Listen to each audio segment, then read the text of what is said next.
এবার দেখো 24:46, এদিকে আছে 45:? তাহলে আমাদের এখানে রিজন খুঁজে বের করতে হবে।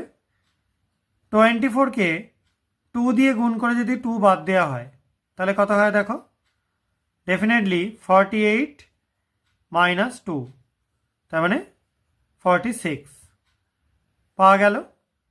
তার মানে 45-এর কেসটা কি করবে, 45 × 2 - 2, তার মানে 90 - 2, তার মানে কত পাবে, 88।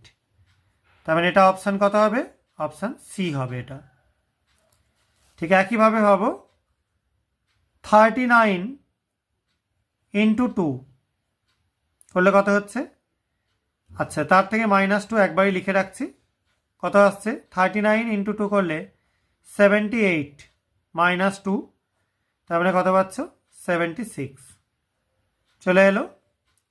এবার 87 × 2 - 2, তাহলে কি আসছে, 7 দুগুণে 14, 4 হাতে 1, আর এদিকে 8 দুগুণে 16, 17, 174 - 2, 172।